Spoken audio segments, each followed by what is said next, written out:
अस्सलामुअलैकुम दोस्तों, आज हम आपको लेकर चलेंगे एक ऐसे मुकद्दस मुकाम की सैर पर जो न सिर्फ तारीख का हिस्सा है बल्कि मुसलमानों के दिलों की धड़कन भी है। जी हाँ, हम बात कर रहे हैं मस्जिद अल अक्सा की, जो बैतुल मुकद्दस में वाक़ है और जिसे इस्लाम में खास मुकाम हासिल है। इस वीडियो में आप जानेंगे मस्जिद अक्सा की तारीख, अहमियत और सूरत हाल के बारे में। मस्जिद अक्सा इस्लाम का तीसरा मुकद्दस तरीन मुकाम है।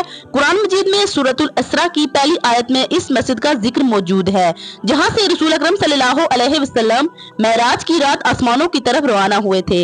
मस्जिद अक्सा को किबला अव्वल का शर्फ भी हासिल रहा, यानी इब्तिदाई दिनों में मुसलमानों इसकी जानिब रुख करके नमाज अदा करते थे। इस मस्जिद की बुनियाद हजरत याकूब अलैहिस्सलाम ने रखी और बाद में मुख्तलिफ इस्लामी खिलाफतों ने इसकी तामीर और तोसी की।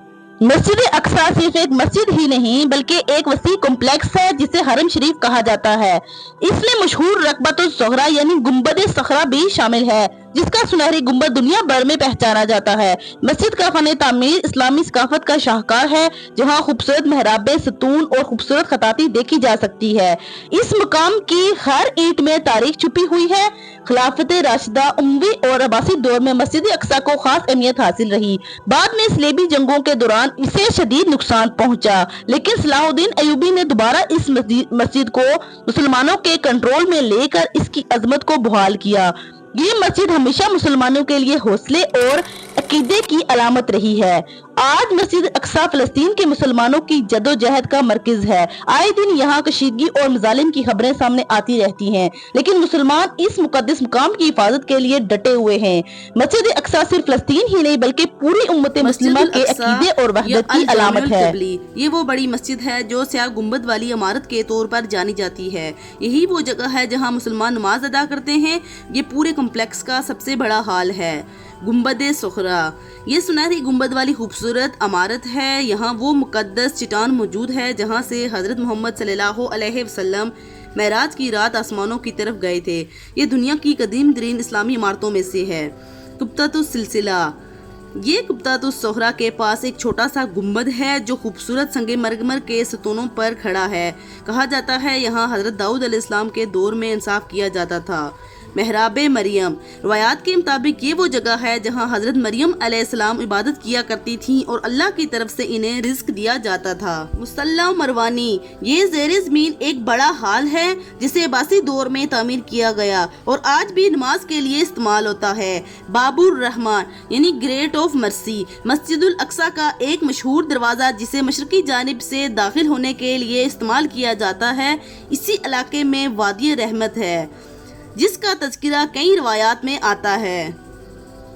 मदरसा और कुतुब खाने, मस्जिद अक्सा के कॉम्प्लेक्स में कई पुराने मदरसे और लाइब्रेरियां मौजूद हैं जो इस्लामी तालीमात का मरकज़ रही हैं।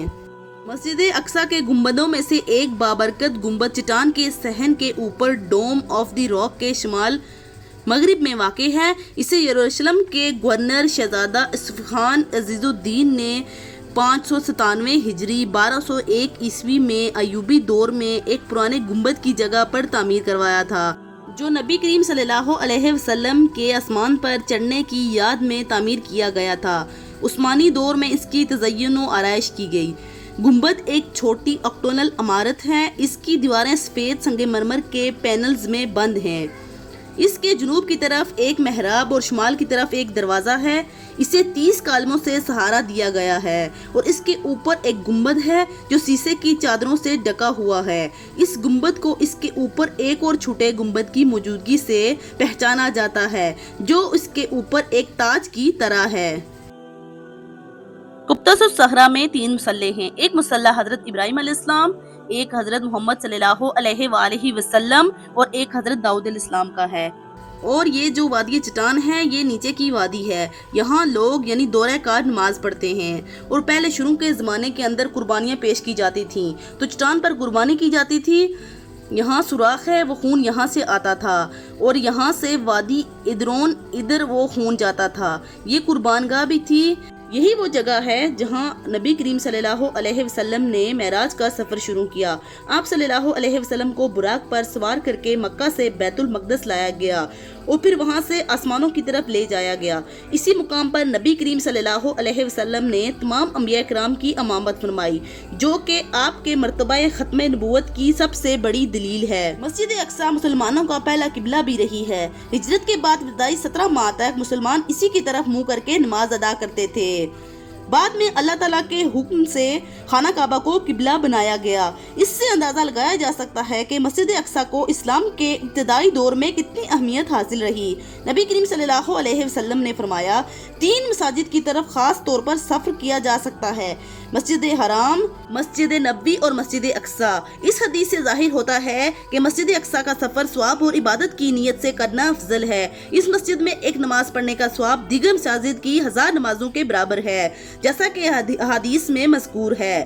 مسجد اقصی کی زمین کو انبیاء علیہ السلام کی سرزمین بھی کہا جاتا ہے۔ یہاں حضرت ابراہیم علیہ السلام، حضرت داؤد علیہ السلام، حضرت سلیمان علیہ السلام، حضرت زکریا علیہ السلام، حضرت یحییٰ اور حضرت عیسیٰ علیہ السلام جیسے انبیاء کی تبلیغ اور عبادت کے نشانات ملے ہیں۔ ان کی موجودگی اس مقام کو مزید مقدس بناتی ہے۔ مسجد الاقصی اور حشر یعنی قیامت کے دن لوگوں کے جمع ہونے کے تعلق پر اسلامی روایات اور احادیث میں کچھ اہم اشارات بھی موجود ہیں، جو اس مقام کی عظمت اور قیامت کے ساتھ ایک خاص نسبت کو ظاہر کرتے ہیں۔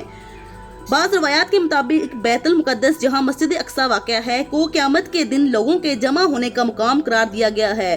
نبی صلی اللہ علیہ وسلم نے فرمایا، شام کی طرف ہجرت کرو، کیونکہ وہی زمین ہے جہاں قیامت کے دن لوگوں کو جمع کیا جائے گا اور وہیں سے انہیں اٹھایا جائے گا۔ شام سے مراد تاریخی لحاظ سے وہ علاقہ ہے جس میں فلسطین، بیت المقدس، اردن، لبنان اور شام شامل ہیں۔ لہٰذا مسجد اقصی کا علاقہ یعنی بیت المقدس اور اس کے آس پاس کو ارض محشر و منشر کہا جاتا ہے، یعنی جمع کیے جانے اور زندہ کیے جانے والی زمین۔ اللہ تعالیٰ نے معراج کے سفر کو مسجد اقصی سے اس لیے شروع کروایا تاکہ نبی کریم صلی اللہ علیہ وسلم کی عالمی قیادت کو تسلیم کروایا جا سکے۔ انبیاء کی میراث کو نبی صلی اللہ علیہ وسلم کے سپرد کیا جائے۔ مسجد اقصی کو اہمیت اور برکت کو اجاگر کیا، امت محمدیہ کو عالمی پیغام دیا جا سکے۔ سب کچھ اللہ کی حکمت اور اس کے دین کی تکمیل کا حصہ ہے۔ مسجد اقصی کے بارے میں کئی اہم احادیث موجود ہیں جو اس کی فضیلت اور اہمیت کو واضح کرتی ہیں۔ چند مشہور اور مستند احادیث پیش کی جا رہی ہیں۔ 3 مساجد کی فضیلت۔ حضرت ابو ہریرہ رضی اللہ عنہ سے روایت ہے کہ نبی صلی اللہ علیہ وسلم نے فرمایا، 3 مساجد کے علاوہ کسی مسجد کا سفر اختیار نہ کیا جائے: مسجد الحرام، مسجد نبوی اور مسجد الاقصی۔ یہ حدیث اس بات کی طرف اشارہ کرتی ہے کہ اقصی کو خاص مقام حاصل ہے۔ حضرت ابو ذر رضی اللہ تعالیٰ عنہ سے روایت ہے کہ ہم نے رسول اللہ صلی اللہ علیہ وسلم سے پوچھا، یا رسول اللہ، زمین پر سب سے پہلی مسجد کون سی بنائے گی؟ آپ صلی اللہ علیہ وسلم نے فرمایا، مسجد الحرام۔ ہم نے پوچھا، پھر کون سی؟ آپ صلی اللہ علیہ وسلم نے فرمایا، مسجد الاقصی۔ ہم نے پوچھا، ان دونوں کے درمیان کتنا فاصلہ تھا؟ آپ صلی اللہ علیہ وسلم نے فرمایا، 40 سال کا۔ یہ حدیث مسجد اقصی کی قدامت اور اس کے اہم مقام کو بیان کرتی ہے۔ نبی کریم صلی اللہ علیہ وسلم نے فرمایا کہ دجال بیت المقدس تک آئے گا لیکن مسجد اقصی میں داخل نہیں ہو سکے گا۔ اس حدیث سے پتہ چلتا ہے کہ مسجد اقصی قیامت کے قریب بہت خاص اہمیت رکھتی ہے۔ مسجد اقصی صرف ایک مقام نہیں بلکہ ہماری روح، تاریخ اور ایمان کا وہ مرکز ہے جس کی روشنی ہر مسلمان کے دل میں جلتی ہے۔ اس کے تحفظ کی جدوجہد دراصل ہمارے ضمیر اور عقیدے کی بیداری کی علامت ہے۔ آج کے دور میں جب یہ مقدس مقام خطرات سے دوچار ہے تو دنیا بھر کے مسلمانوں کو اس کے تحفظ کے لیے شعور، اتحاد اور دعا کے ساتھ عملی اقدامات بھی کرنے کی ضرورت ہے۔ یا اللہ مسجد اقصی کی حفاظت فرما، یا رب العالمین اسے دشمنوں کے شر سے محفوظ رکھ۔ اے اللہ وہاں کے مسلمانوں کو صبر، ہمت اور استقامت عطا فرما۔ یا اللہ ہمیں مسجد اقصی کی آزادی کی خوشخبری نصیب فرما اور ہمیں اس سرزمین کی زیارت نصیب کر جہاں تیرے حبیب حضرت صلی اللہ علیہ وسلم نے قدم رکھا۔ یا رب العالمین ہماری دعا قبول فرما، آمین ثم آمین۔